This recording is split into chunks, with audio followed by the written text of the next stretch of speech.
سورۃ النساء کی آیت نمبر 11 اور 12 اور اس کے ساتھ ملحقہ 13 اور 14 اور بالکل آخر میں جا کے آخری آیت 176 جو کلالہ سے متعلق ہے، اس کو ڈسکس کرنے سے پہلے تمہیداً میں کچھ ڈسکشن کرنا چاہوں گا تاکہ آپ کو ان چیزوں کی سمجھ آسانی کے ساتھ آ جائے۔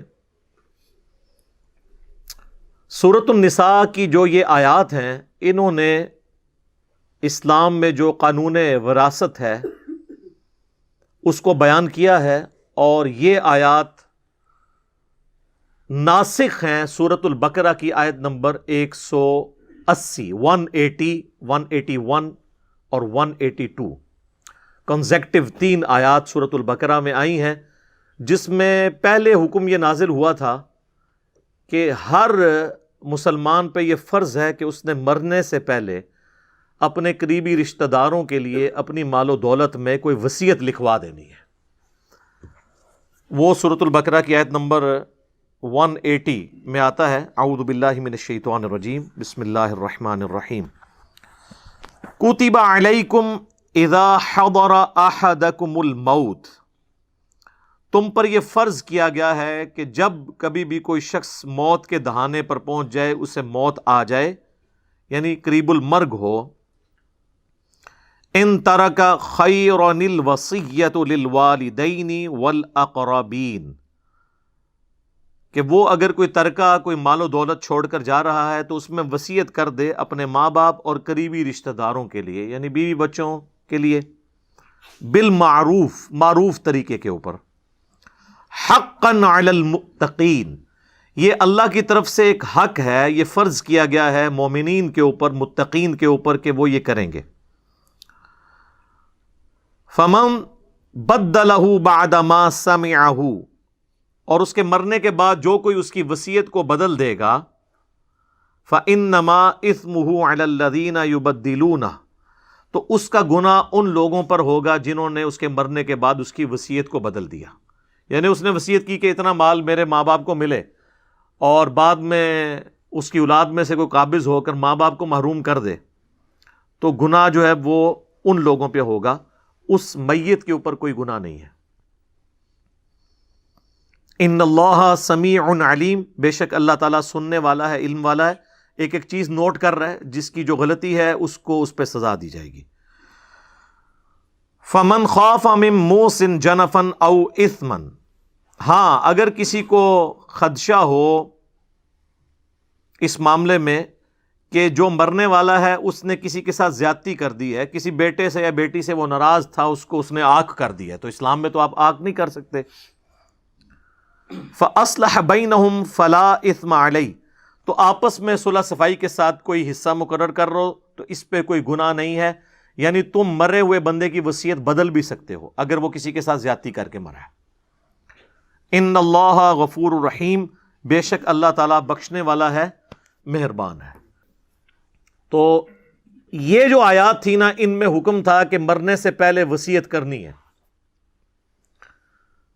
اور دیکھ لیں اس میں ماں باپ کا اور قریبی رشتہ داروں کا ذکر آیا، لیکن یہ سورۃ البقرہ ہے جو شریعت محمدیہ صلی اللہ علیہ وآلہ وسلم کا بلیو پرنٹ اور ابتدائی خاکہ ہے، اور شریعت محمدیہ صلی اللہ علیہ وآلہ وسلم کے جو فائنل احکام ہیں وہ سورۃ النساء اور سورۃ المائدہ میں ہے۔ اب ہم پڑھ رہے ہیں سورۃ النساء، تو اس میں یہ جو آیات ہیں، سورہ نساء کی آیت نمبر 11 اور 12 اور پھر آخری آیت 176، ان آیات نے سورۃ البقرہ کی ان 3 آیات کو منسوخ کر دیا، یہ ناسخ ہیں۔ وہ اکثر علماء کہہ رہے ہوتے ہیں جی ناسخ و منسوخ کا علم پتہ ہونا چاہیے۔ بمشکل 5 قرآن میں آیات ہیں جو منسوخ ہوئی ہیں، اور ان کی ناسخ آیات قرآن میں موجود ہیں، تو آلموسٹ 6500 کے قریب آیات ہیں۔ ان سے لوگوں کو دور کرنے کے لیے ان 5 مقامات کی لوگ مثال دیتے ہیں، اور ان سے بھی ذرا پوچھ لیں کون سی ہیں، تو اکثر علماء کو بھی نہیں پتہ ہوتی۔ اس پہ میری الگ سے بھی ویڈیو ریکارڈ موجود ہے، ناسخ و منسوخ قرآن کے اندر، احادیث میں بھی ہوتا ہے۔ تو یہ آیات جو ہیں اس کو منسوخ کرنے والی ہیں، کیونکہ ان آیات میں سورۃ النساء کے اندر اللہ تعالیٰ نے خود ہی حصہ مقرر کر دیا کہ آٹومیٹکلی جو بندہ مرے گا نا اس کے ماں باپ کو اتنا حصہ ملے گا، اس کی بیویوں کو اتنا حصہ ملے گا، اس کی اولاد کو اتنا حصہ ملے گا، اور اگر اولاد نرینہ نہیں ہے تو پھر اس کے بہن بھائیوں کو اتنا حصہ ملے گا، اور اگر کلالہ ہے تو پھر اس کے بہن بھائیوں کو اتنا حصہ ملے گا۔ وہ ساری چیزیں اللہ تعالیٰ نے خود ڈیفائن کر دی، اس لیے وہ آیات منسوخ ہو گئیں۔ تو وصیت کرنا اب لازمی نہیں ہے، ہاں آپشنل ہے، کوئی کر سکتا ہے، لیکن وہ وصیت پھر وارث کے لیے نہیں کر سکتا، کیونکہ وارث کا حصہ اللہ نے قرآن میں رکھ دیا، میں بعد میں بتا دوں گا اس سے ریلیٹڈ حدیث بھی۔ تو قانون وراثت جو ہے اسلام کا، اس کو احادیث کی ٹرمنالوجی میں کہتے ہیں کتاب الفرائض، یا عربی میں کتاب الفرائض ضاد ہے۔ جس طرح ہم طہارت سے جو متعلق احادیث ہیں وہ کتاب الطہارہ ہوتی ہے، روزوں سے متعلق احادیث کتاب الصیام یا کتاب الصوم میں ہوتی ہیں، اسی طریقے سے تقدیر سے متعلق جو احادیث ہیں وہ کتاب القدر میں ہوتی ہیں، یعنی یہ چیپٹرز کے نام ہیں۔ خوابوں سے متعلق کتاب الرؤیا کے اندر ہوتی ہیں۔ اس طرح جو وراثت کے قوانین کی جو احادیث ہے نا، اس کے لیے جو محدثین نے ٹرم ڈیوائز کی ہے وہ ہے کتاب الفرائض، اور عربی میں ہوگا ضاد پڑھیں گے کتاب الفرائض۔ تو کتاب الفرائض جو ہے یہ چیپٹرز ہیں باقاعدہ احادیث کی کتابوں میں، اور اگر آپ کو کمبائنڈ فارم میں وہ احادیث چاہیے تو آپ مشکات المصابیح کی دوسری جلد کے اندر 39 احادیث اس سے متعلق ہیں، انٹرنیشنل نمبرنگ کے مطابق 3041 سے لے کر 3079 تک کتاب الفرائض چیپٹر میں۔ اس سے پیچھے بھی 2-3 چیپٹر ہیں ہدیہ اور ہبہ سے ریلیٹڈ، وہ بھی آپ ملائیں تو یہ آلموسٹ 60-70 کے قریب احادیث ساری جو مین سٹریم کی کتابوں کی آپ کو مشکات میں مل جائیں گی۔ اسی لیے میں بار بار کہتا ہوں کہ مشکات شریف آپ ضرور اپنے پاس رکھیں۔ اس کا PDF آپ فری ڈاؤن لوڈ کر سکتے ہیں ہماری ویب سائٹ اہلسنتپاک.com سے، اور اگر آپ نے ڈاک میں یہ منگوانی ہے تو ہماری اکیڈمی کا نمبر صبح 9 سے شام 5 بجے تک آلموسٹ کھلا ہوتا ہے، بیچ میں نمازوں کا وقفہ ہے، بعض اوقات نمبر بیزی بھی رہتا ہے، اتنی زیادہ کالز آ رہی ہوتی ہیں، تو نو پروفٹ نو لاس کے اوپر TCS آپ کے گھر ہم صرف 2500 روپیز میں کروا دیں گے۔ اور یہ 3 جلدیں ہیں، آلموسٹ 800-900 صفحوں کی ایک جلد ہے۔ ایک جلد کی فوٹو کاپی 2000 میں نہیں ہو سکتی، اور ہم تینوں جلدیں اکیڈمی سے آ کے لیں تو 2000 کی، اور ڈاک میں منگوائیں تو 2500 کی، کیونکہ ہم نے TCS کروانا ہوتا ہے۔ تو نو پروفٹ نو لاس کے اوپر ہم دے رہے ہوتے ہیں تاکہ لوگ کتابوں کے ساتھ شغف رکھیں۔ تو اسے میں نے ڈکلیئر کیا ہے انسائکلوپیڈیا آف حدیث، بخاری، مسلم، ابو داؤد، ترمذی، نسائی، ابن ماجہ، اس کے علاوہ بھی آلموسٹ کل 13 کتابوں کے نوٹس ہیں اہل سنت کی مین سٹریم کی مشکات المصابیح کے اندر۔ یوٹیوب پہ میری ایک ویڈیو بھی ہے انٹروڈکشن آف مشکات، وہ آپ دیکھ لیں تو میں نے کافی تفصیل سے اس پہ گفتگو کی ہے۔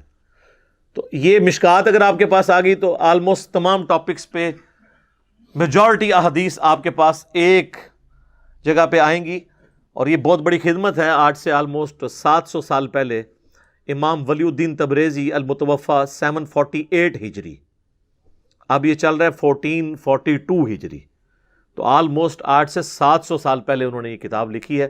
پوری دنیا کے اندر یہ اہل سنت کے مدارس کے اندر تمام مکاتب فکر جتنے ہیں ان میں پڑھائی جاتی ہے۔ تو اس کے اندر آپ کو کتاب الفرائض چیپٹر میں وہ ساری احادیث مل جائیں گی انشاءاللہ تعالی۔ قانون وراثت کے کانٹیکسٹ میں 3 ٹرمنالوجیز، 3 اصطلاحات کو آپ سمجھ لیں۔ نمبر 1 ہے ہدیہ، یا اسے ہبہ بھی کہتے ہیں، اسے عطا بھی کہتے ہیں، اسے اردو میں تحفہ بھی کہتے ہیں۔ دوسری ٹرم ہے وصیت۔ وصیت یہ ہے کہ کوئی شخص یہ کہے کہ میرے مرنے کے بعد یہ فلاں کو مل جائے۔ ہبہ یہ ہے کہ وہ اپنی زندگی میں کسی کو گفٹ کر دے۔ اور تیسری ٹرم ہے وراثت۔ وراثت یہ ہے کہ آٹومیٹکلی مرنے کے بعد جن جن کا حصہ اس دولت میں بنتا ہے وہ ان کو مل جائے گا۔ تو یہ تینوں ٹرمز الگ سے ہیں، ہبہ یا جسے ہدیہ بھی کہتے ہیں یا گفٹ، وصیت یعنی میرے مرنے کے بعد، گفٹ ہے اپنی زندگی میں اپنے ہاتھوں سے، وصیت میرے مرنے کے بعد فلاں کو ملے، زندگی میں میں ہی مالک ہوں، اور وراثت آٹومیٹکلی ٹرانسفر ہو جائے گی مرنے کے بعد جس کا جو جو حصہ ہے۔ اب آ جائے اس میں پہلی ٹرم جو ہے ہدیہ۔ ہدیہ اور گفٹ یہ آپ اپنی زندگی میں اپنے قریبی رشتہ داروں کو بھی کر سکتے ہیں، کسی این جی او کو بھی کر سکتے ہیں، کسی مدرسے کو بھی کر سکتے ہیں، لیکن اولاد میں جب کریں گے تو آپ نے ایکولی ڈسٹریبیوٹ کرنا ہوگا، اور اس میں مرد و عورت کی تفریق بھی نہیں ہوگی، لڑکی ہے یا لڑکا برابر کا حصہ ہوگا۔ اس کانٹیکسٹ میں حدیث ہے صحیح بخاری اور صحیح مسلم کے اندر، سیدنا نعمان ابن بشیر رضی اللہ تعالیٰ عنہ کہتے ہیں کہ میرے والد مجھے نبی علیہ السلام کی خدمت میں لے گئے اور عرض کیا اللہ کے رسول، میں نے یہ اپنا جو بچہ ہے اس کو ایک غلام ہبہ کیا ہے، ہدیہ دیا ہے، تحفہ دیا ہے۔ تو آپ صلی اللہ علیہ وآلہ وسلم نے پہلا سوال یہی کیا کہ کیا تم نے اپنی باقی اولاد کو بھی ایک ایک غلام گفٹ کیا؟ تو انہوں نے کہا نہیں۔ تو آپ نے فرمایا کیا تم یہ خواہش رکھتے ہو کہ تمہاری باقی اولاد بھی تمہارے ساتھ حسن سلوک کرے جس طرح یہ کرتا ہے؟ انہوں نے کہا یا رسول اللہ جی، اپنے آگ لینے کے لیے تو ہر کوئی بندہ ہی تیار ہوتا ہے۔ تو آپ نے فرمایا کہ پھر تم باقی اولاد کو بھی ایک ایک غلام گفٹ کرو، یا پھر اس سے بھی واپس لے لو۔ اور مسلم شریف میں تو یہاں تک الفاظ ہیں کہ انہوں نے عرض کیا اللہ کے رسول صلی اللہ علیہ وآلہ وسلم، میں آپ کو گواہ کرتا ہوں کہ میں نے اپنے اس لائق فائق بچے کو ایک غلام گفٹ کر دیا ہے۔ تو آپ نے فرمایا مجھے اس گناہ کے کام کے اوپر، اس ظلم کے اوپر مجھے گواہ نہ کرو جب تک تم باقی اولاد کو بھی اتنا حصہ نہیں دیتے ہو۔ اور یہ ہے گفٹ، ہدیہ اپنی زندگی میں دینا۔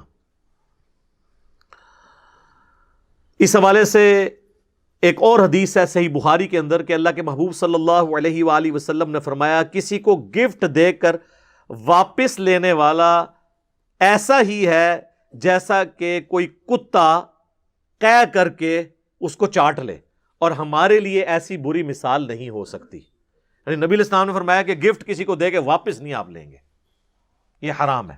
اس کو سپورٹیو حدیث وہ ترمذی اور ابو داؤد کی بھی ہے جو مشکات کے اندر بھی موجود ہے، اور یہ ساری حدیثیں آپ کو مشکات میں اس چیپٹر میں مل جائیں گی انشاءاللہ، کہ نبی علیہ السلام نے فرمایا کہ کسی کے لیے یہ حلال نہیں کہ وہ کسی کو گفٹ دے کے واپس لے لے، سوائے باپ کے کہ وہ اپنی اولاد کو کوئی گفٹ دے تو وہ واپس لے سکتا ہے، کیونکہ وہ الگ سے حدیث ہے سنن ابن ماجہ کے اندر کہ تو اور تیرا مال تیرے باپ کا ہے۔ باپ اگر اولاد کو گفٹ دیتا ہے نا تو واپس لے سکتا ہے،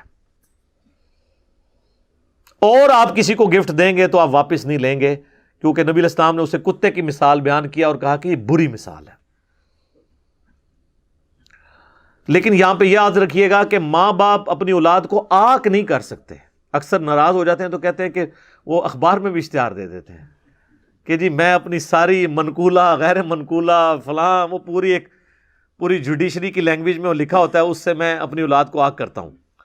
پاکستان کے قانون میں تو وہ چیز اسٹیبلش ہو جاتی ہے، لیکن اسلام میں کوئی باپ اپنی اولاد کو آگ نہیں کر سکتا، اس طریقے سے باقی رشتہ دار بھی، کیونکہ اللہ کے حکم کو توڑ نہیں سکتے نا۔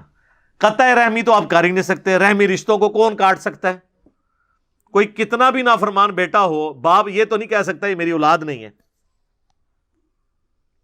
اور دوسرا، مال و دولت تو اللہ کا دیا ہوا ہے، وہ اگلی نسل میں ٹرانسفر ہونا ہی ہونا ہے، کوئی ماں باپ اپنی اولاد کو آنکھ نہیں کر سکتے۔ باقی وہ جو ناراضگی کا سبب اولاد بنتی ہے ان کا وبال اس اولاد پہ ہوگا، دنیا میں بھی آخرت میں بھی، لیکن آپ اللہ کی حد کو توڑ نہیں سکتے۔ تو یہ آنکھ والا کام جو ہے نا بالکل حرام ہے۔ اور اسی طریقے سے کوئی شخص اپنی زندگی میں سب کچھ ہی کسی مدرسے کو گفٹ کر دے، کسی این جی او کو دے دے، نہیں۔ آپ اپنی زندگی میں گفٹ بھی کریں گے نا تو اپنے پورے مال کا 1/3 حصہ صرف گفٹ کر سکتے ہیں، اور یہ بھی زیادہ سے زیادہ ہے اور پسندیدہ نہیں ہے۔ 1/3، اگرچہ اس پہ ڈائریکٹ حدیث کوئی نہیں ہے، لیکن ایک اور حدیث ہے جو وصیت سے متعلق ہے، اس میں 1/3 کا ذکر ہے۔ اس کو دیکھتے ہوئے اکثر جو اہل سنت کے علماء ہیں ان کا یہی موقف ہے کہ آپ اپنا 1/3 سے زیادہ مال کسی کو گفٹ نہیں کر سکتے، اور نہ اپنی زندگی میں اپنے ہاتھوں سے وراثت تقسیم کر سکتے ہیں. یہ بھی بعض لوگ کہتے ہیں نہیں پچھو لڑن گے میں آپ ہی ونڈ جاواں. نہیں، وراثت شروع ہی ہوتی ہے مرنے کے بعد. زندگی میں آپ کیسے بانٹ سکتے ہیں؟ آپ بانٹ کے سائڈ میں ہوئے، ایک بیٹا مر گیا، ہاں تو وہ اس بیٹے کو جو آپ نے دیا ہوا ہے وہ تو اس کا حق ہی نہیں تھا. اب الٹا اس کی دولت آپ کو ملے گی، تو آپ نے خود ہی اپنی دولت اس کو دے دی. نہیں، مرنے کے بعد وراثت شروع ہوگی. زندگی میں ہبہ ہوگا. اب وہ دوسری ٹرم اس کی طرف آ جائیں، وہ ہے وصیت. وصیت کے حوالے سے جامعہ ترمذی اور ابو داؤد میں حدیث ہے جو مشکات میں موجود ہے کہ اللہ کے محبوب صلی اللہ علیہ وآلہ وسلم نے فرمایا کہ اللہ نے اپنی کتاب کے اندر وارث کا حصہ رکھ دیا ہے، یعنی قرآن کے اندر. اب کسی کے لیے حلال نہیں کہ وہ اپنے وارث کے لیے کوئی وصیت کرے کہ یعنی یہ میرا بیٹا بڑا خدمت گزار ہے تو اس کو وہ حصہ تو ملے ہی ملے جو میرے مرنے کے بعد جائیداد میں سے ملنا ہے، اور کچھ میرا یہ فالتو جو چیز ہے یہ بھی اس کو ملے. نہیں، اس کو اتنا ہی ملنا ہے جتنا اللہ نے اپنی کتاب کے اندر رکھا ہے. تو وارث کے لیے وصیت نہیں ہو سکتی. وصیت ادر دین وارث ہوگی. مثلا کسی لے پالک بچے کو آپ وصیت کر سکتے ہیں کیونکہ وہ تو آپ کا حقیقی نہیں ہے، تو آپ کی وراثت تو نہیں اسے ملے گی. کسی این جی او کو کر سکتے ہیں، کسی ایسے رشتہ دار کو کر سکتے ہیں جسے وراثت میں حصہ تو نہیں ملنا لیکن اس نے آپ کی بڑی خدمت کی بڑھاپے میں، کوئی آپ کا خادم ہے تو آپ اسے وصیت کر سکتے ہیں، اور 1/3 تک کر سکتے ہیں. جو آٹومیٹکلی ملنا تھا نا کسی کو، اس سے بڑھ کر. اسی طریقے سے کسی کا بیٹا فوت ہو گیا تو اب پوتوں اور پوتیوں کو تو جائیداد میں حصہ نہیں ملے گا، تو دادا جو ہے اپنی زندگی میں اپنی بہو کے نام پہ، اپنے پوتے اور پوتیوں کے نام پہ 1/3 مال کی وصیت کر سکتا ہے، اور گفٹ بھی دے سکتا ہے 1/3 مال. یہ 1/3 کا فگر اس حدیث سے ہے جو بخاری اور مسلم دونوں میں ہے.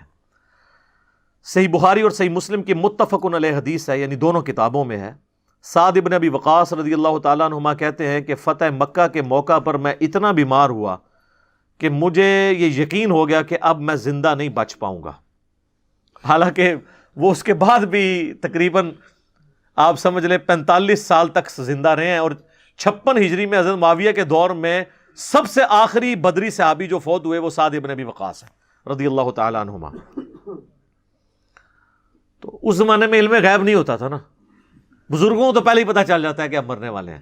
ان کو بھی پتا چل گیا تھا مرنے والوں لیکن نہیں مرے، اور اللہ کے نبی علیہ السلام ان کی عیادت کرنے ہیں، اور آپ نے بھی نہیں فرمایا کہ تم کو نہیں مرنا.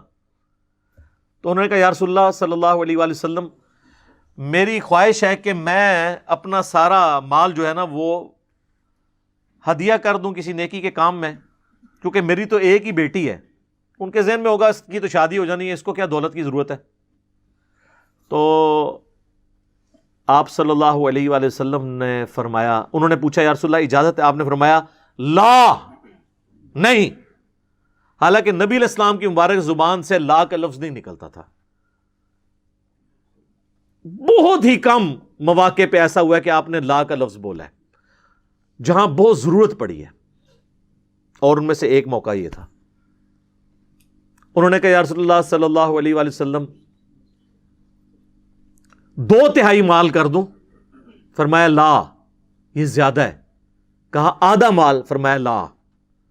پھر کہا 1/3، تو آپ نے فرمایا یہ بھی زیادہ ہے لیکن اس کی میں تمہیں اجازت دیتا ہوں. تو اس سے پتا چلا کہ وصیت، ہبہ، یہ ساری چیزوں میں یہ بنیادی حدیث یہ ہے بخاری اور مسلم کی کہ 1/3 سے زیادہ نہیں کرنا. سارا کچھ ہی دے کے چلے جائیں گے تو پچھڑوں کو کیا ملنا ہے. اور یہی بات آپ علیہ السلام نے کی. آپ نے فرمایا صلی اللہ علیہ وآلہ وسلم کہ انسان جو کچھ اپنی بیوی بچوں پہ خرچ کرتا ہے حتیٰ کہ ان کے منہ میں لقمہ بھی ڈالتا ہے، یہ بھی اللہ کے حضور نیکی ہے. سعد بن ابی وقاص کو فرمایا.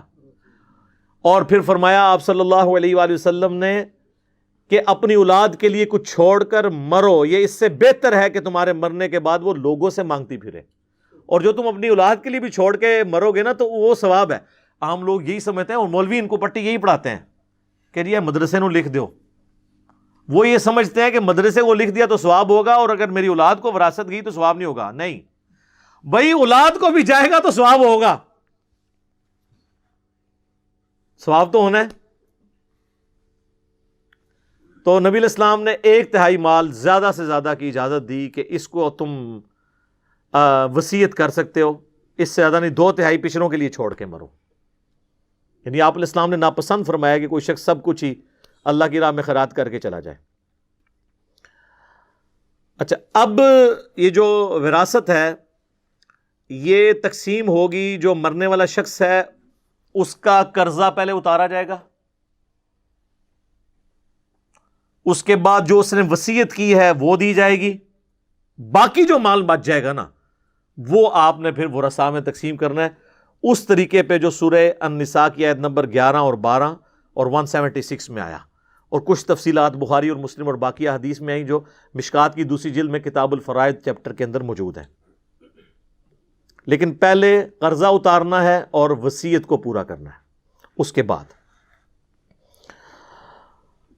اکثر غیر مسلموں کی طرف سے بھی اعتراض کیا جاتا ہے کہ یہ جو قانون وراثت قرآن میں آیا نا، اس کی اگر آپ پوری کیلکولیشن کریں تو وہ 100 کا عدد پورا نہیں آتا. یعنی آپ اس کو اتنا دے دیں، اس کو اتنا دے دیں، اس کو اتنا دے دیں، تو ہونا تو چاہیے وہ ساروں کو جمع کریں تو 100 پورا ہو جائے. بعض جگہ پورا بھی ہو جاتا ہے، بعض جگہ نہیں ہوتا. تو کہتے ہیں کہ وہ تو یہ تو میتھمیٹیکل ایرر ہے قرآن کے اندر، نعوذ باللہ. تو ان کو پتہ نہیں ہے کہ اسلام کا سورس آف نالج صرف قرآن نہیں ہے بلکہ سنت بھی ہے. جو چیزیں قرآن میں تفصیل سے نہیں آئیں وہ سنت کے اندر یعنی صحیح الاسناد حدیث کے اندر آئی ہیں. چنانچہ اس میں ایک بنیادی حدیث ہے جو بخاری اور مسلم دونوں کے اندر ہے. نبی صلی اللہ علیہ وآلہ وسلم نے فرمایا کہ مقررہ حصہ مستحقین کو دینے کے بعد جو بچ جائے تو وہ سب سے قریبی مرد رشتہ دار کا ہے. یعنی آپ نے جائیداد تقسیم کی اور کچھ بچ گئی، اس تقسیم کے بعد بھی جو اللہ نے مقرر کی ہے تو سب سے قریبی جو مرد رشتہ دار ہے اس کو ملے گا. یعنی چچا اور تایا یا چچا اور تایا کی اولاد. اس کانٹیکسٹ میں ایک اور سپورٹیو حدیث ہے جو بخاری اور مسلم دونوں میں ہے کہ بھتیجا اور بھانجا تمہارے خاندان اور قوم میں شمار ہوگا. چچا اور تایا فوت ہو گئے ہیں تو فرسٹ کزن جو ہے نا ان کو جائیداد چلی جائے گی. اور ایک اور ایشو اسی سے ریلیٹڈ ہے، وہ بخاری اور مسلم دونوں میں حدیث ہے. نبی علیہ السلام نے فرمایا کہ مسلمان کسی کافر کا وارث نہیں ہوگا اور کوئی کافر مسلمان کا وارث نہیں ہوگا. یعنی اگر کسی کی اولاد کافر ہو گئی ہے اور دین چھوڑ گئی ہے، اب اس کو اپنے باپ کی جائیداد سے کچھ نہیں ملے گا. اور ایک اور کریٹیکل حدیث ہے جو جامعہ ترمذی میں ہے کہ قاتل مقتول کا وارث نہیں ہے. یہ اکثر آپ سنتے ہیں نا ٹی وی پہ بھی کہ اولاد نے جائیداد کی خاطر باپ کو مار دیا. تو جامعہ ترمذی میں حدیث ہے، مشکات میں بھی ہے کہ قاتل اپنے مقتول کا وارث نہیں ہو سکتا. سگا بیٹا بھی ہے، قرآن میں حصہ موجود ہے. اب قرآن میں تو یہ بات نہیں لکھی ہوئی تھی لیکن قرآن کے یہ خلاف نہیں ہے، کیونکہ قرآن میں یہ بھی نہیں لکھا ہوا کہ جو قاتل ہے وہ مقتول کا وارث ہوگا. اکثر لوگ کہتے ہیں جی قرآن کے خلاف ہو گیا، جی قرآن میں تو ہے کہ اولاد کو ملے گا. خلاف تب ہوگا جب 180 ڈگری سٹیٹمنٹ ہوگی. تو قرآن میں کہیں لکھا ہوا ہے کہ قاتل جو ہے وہ اپنے مقتول کا وارث ہو سکتا ہے؟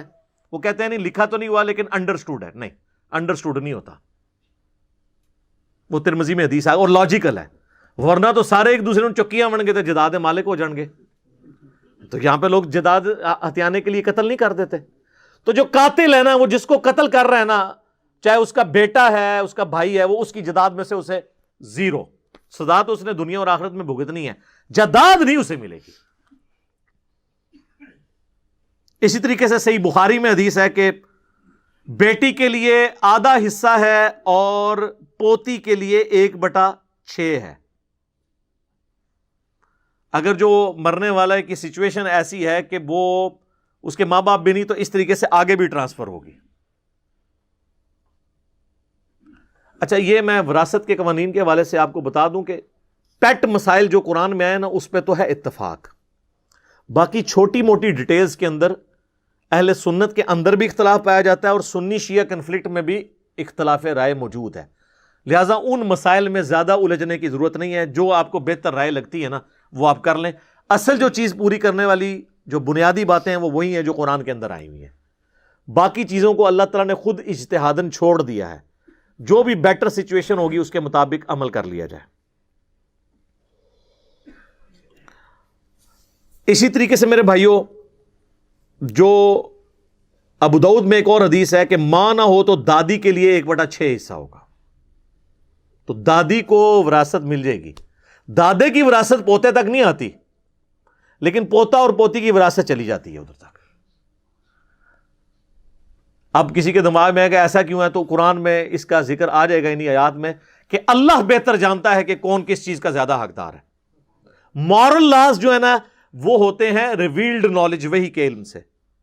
آپ اپنے سوشل لاز بنا سکتے ہیں جو اس اعتبار سے ٹریفک کے قوانین بھی بنا لیں, لیکن جو مورل ویلیوز ہیں نا یہ اللہ نے بتانی ہے. ورنہ تو مرد کوئی قانون بنائیں گے تو وہ مردوں کو ڈومینیٹ رکھیں گے, عورتیں کوئی قانون بنائیں گی تو عورتوں کو ڈومینیٹ رکھیں گے. یعنی اگر مردوں کے اختیار میں ہوتا تو یہ حدیث وہ اپنے بارے میں کر لیتے ہیں, جو حدیث ہے سنن نسائی میں کہ جنت تیرے ماں کے قدموں کے پاس ہے. تو مردوں پہ ہوتا تو وہ کہتے ہیں نہیں باپ کے قدموں کے پاس ہے. ٹھیک ہے, تو یہ ڈیفائن انہوں نے نہیں کرنا, بلکہ جس طرح بخاری مسلم میں ایک اور حدیث ہے کہ ایک صحابی نے کہا مجھ پہ سب سے زیادہ حق کس کا ہے, میری حسن سلوک کی سب سے زیادہ حقدار اس روئے ارض پہ کون ہے؟ فرمایا تیری ماں. دوسری بار پوچھا فرمایا تیری ماں. تیسری بار پوچھا فرمایا تیری ماں. چوتھی دفعہ فرمایا تیرا باپ. تو وومن رائٹس اسلام نے اس حوالے سے دی ہیں کہ ماں کا 3 گنا زیادہ حق ہے اپنی اولاد پہ ایز کمپیئر ٹو باپ کے. اب مردوں پہ ہوتا تو انہوں نے 3 اپنے رکھنے تھے اور 1 ماں کا, یا بہت کوئی زور لگاتے تو برابر برابر رکھ لیتے. تو مورل لاز کس نے بتانے ہیں؟ اللہ نے, جو کریٹر ہے. اب میرے بھائیوں جو وراثت کی آیات ہیں ان کو ہم ڈسکس کرتے ہیں, لیکن میں ایک بلو پرنٹ آپ کے سامنے رکھ دیتا ہوں اوورال ان آیات کا, تاکہ آپ کو پتہ چل جائے بنیادی قانون جو اس کے اندر بیان ہوا ہے کہ میجورٹی کیسز میں یہی ہے کہ مرد کو 2 حصے ملے گا وراثت کا, عورت کو 1. اور اس میں حکمت یہ ہے کہ عورت نے تو شادی ہو کے دوسری جگہ جانا ہے, ادھر سے بھی اس کو حصہ ملنا ہوتا ہے, اور مرد نے چونکہ خاندان کے معاملات چلانے ہوتے ہیں, عورت نے تو باہر جا کے کام کر کے تو یہ سارے معاملات چلانے ہوتے ہیں. یہ بنیادی اصول ہے کہ زیادہ تر کیسز میں 99% کیسز میں, کہیں پہ برابر بھی ہو سکتا ہے, وہ ایکسیپشنل کیسز ہیں کہ مرد کو 2 حصے ملیں گے, اور یعنی لڑکے کو 2 حصے اور لڑکی کو 1. اور زیادہ تر کیسز میں اسی طریقے سے کیس بنے گا کہ ماں باپ بھی کسی کے ہیں مرنے والے, اولاد بھی ہے, تو ماں کو 1/6 1/6, باپ کو بھی 1/6, لیکن بیوی کو 1/8 اس کو کم ملے گا. اور اگر 1 سے زیادہ بیوی ہیں تو 1/8 ہی ان میں ڈیوائڈ ہوگا. یہ نہیں ہے کہ ہر بیوی کو الگ الگ 1/8 ملے گا, نہیں, 1/8 ہے. 2 بیوی ہیں تو دونوں کو 1/16 1/16 مل جائے گا, وہ جمع کریں گے 1/8 ہو جائے گا. لیکن ماں باپ کو اللہ نے زیادہ حصہ دیا ہوا ہے کہ ماں کو الگ سے 1/6 ملے گا, باپ کو الگ سے 1/6 ملے گا. اور لڑکا ہے تو 2 حصے اور لڑکی ہے تو 1 حصہ. لیکن لڑکا اور لڑکی کے یہ حصے بعد میں ملیں گے. سب سے پہلے کام کیا ہوگا کہ اس کا قرض اتارا جائے گا مرنے والے کا, پھر وصیت, اور پھر جو مال ٹوٹل بچے گا نا اس پورے مال کو آپ نے 1/6 پہ ڈیوائڈ کرنا ہے. تو حصہ بنے گا ماں کا اور اتنا ہی باپ کا, اور پورے مال کو 1/8 سے ڈیوائڈ کرنا ہے, یعنی 1/8 کرنا ہے, اس کا ڈیوائڈ کریں گے 8 کے اوپر, ملٹیپلائی بائی 1/8 ہوگا. ریاضی دی غلطیاں نہ کرنی شروع کر دینا. تو 6 پہ ڈیوائڈ کریں گے پورے مال کو, تو ماں کا پورے مال میں سے اور اتنا ہی باپ کا, اور پورے مال کو ڈیوائڈ کریں گے 8 کے اوپر تو بیوی کا, اور اب جو بچ گیا تو وہ کتنا بچے گا, سارے نکال کے نا اب کچھ رقم بچ جائے گی, مال و دولت کچھ بھی, تو اس کو آپ نے اس طرح ڈیوائڈ کرنا ہے کہ لڑکی کو 2 حصہ اور لڑکے کو 2 حصے اور لڑکی کو 1. مثلا 2 بیٹیاں ہیں اور 3 بیٹے ہیں, تو بڑا آسان طریقہ ہے نکالنے کا, 2 بیٹیاں 3 بیٹے, تو چونکہ بیٹوں کو 2 حصہ ملنا ہے تو آپ سمجھ لیں وہ 3 نہیں 6 بن گئے, تو 6 حصے یہ ہو گئے اور 2 بیٹی کے کتنے ہو گئے 8. تو جو مال بچ گیا اس کو 8 پہ ڈیوائڈ کریں گے, جو رقم نکلے بیٹی کو اتنی, اور جو رقم نکلے اس سے ڈبل بیٹوں کو. تو یہ آسان طریقہ ہے کیلکولیٹ کرنے کا. باقی پھر اس میں یعنی اگر اولاد نہیں ہے تو پھر بیوی کو ڈبل ہو جائے گا, 1/8 کی بجائے 1/4 آ جائے گا. اور اس طریقے سے بیوی مری ہے تو خاوند کو ملے گا 1/4، اور اگر اولاد نہیں ہے اس کی تو پھر خاوند کو ڈبل ملے گا، آدھا۔ تو یہ اس کی باریکیاں ہیں، وہ انشاءاللہ ساتھ ساتھ کور میں کر دوں گا۔ میں آپ کو نومیریکل کے طور پر ایک مثال بیان کر دیتا ہوں کہ سپوز ایک بندہ 10 لاکھ روپے کا مال و دولت چھوڑ کر مرا ہے، اس کی جیولری، اس کی جائیداد، زمینیں ملا کے اس کی ٹوٹل مالیت 10 لاکھ ہے۔ اچھا، اکثر لوگ فون کر کے پوچھ رہے ہوتے ہیں جی مکان ہے جی کس طرح تقسیم کریں؟ سر دنیا کوئی فارمولہ نہیں مکان نو تقسیم کرنے کا کہ اینیاں اٹاں فلانے نو دے دو، مکان ہے تو اس کو لیکویڈیٹ کریں۔ وراثت کے مسائل ہمیں لوگ آگے پوچھتے ہیں، میرے بھائی ہم آپ کو اصول بتائیں گے، اب وہ کام آگے تو پراپرٹی ڈیلر کا کام تو ہم نے نہیں کرنا۔ آپ کو یہ تو بتا سکتے ہیں شادی کرنا سنت ہے اور یہ کوالٹیز لڑکے اور لڑکے میں ہو، رشتہ تو آپ کو ڈھونڈ کے نہیں دے سکتے۔ تو یہاں پہ بھی یہ آپ نے خود کرنا ہے، جو بھی دولت ہے اس کو آپ یہ سپوز کر لیں کہ آپ نے اس کو لے کے آنا ہے پیسوں کی فارم میں، اس کے بعد ہی تقسیم ہوگی نا۔ یہ تو ہو ہی نہیں سکتا کہ آپ کہیں جی اتنی دکانیں 3 میں انہوں دے دیں 2.5 انہوں دے دیں، بھائی قیمت جب تک نہیں لگوائیں گے کیسے پتہ چلے گا؟ ایک دکان کی ہو سکتا ہے اس کی ایک دکان 3 سے زیادہ مہنگی ہو، تو بہتر ہے کہ ساری جائیداد کو بیچیں۔ ہاں یہ ہو سکتا ہے کہ اگر ورثہ خود آپس میں کچھ کر لیں طے کر کے، پھر جواز موجود ہے، لیکن وہ والا طے نہ ہو جس طرح وہ کہتے ہیں جی وہ بہنوں نے تو کہہ دیا ہم نے لینا ہی نہیں ہے اور بہنوں نو فارغ کر دینا۔ میں تک نہ کسی بھن دے ہاتھ جا کے تسی 3 لاکھ روپے رکھو تو پھر بھرا نو کہ اے لے بھرا ہے گفٹ لے لے۔ وہ بہنوں کو پتا ہوتا ہے کہ جناب یا بھرا رکھ لئیے یا جائیداد لے لئیے، کیونکہ عورتوں کو تو ہر وقت انسیکیورٹی رہتی ہے نا کہ اگر ہم یہاں سے طلاق ہوگی تو پیچھے ہم کہاں جائیں گی۔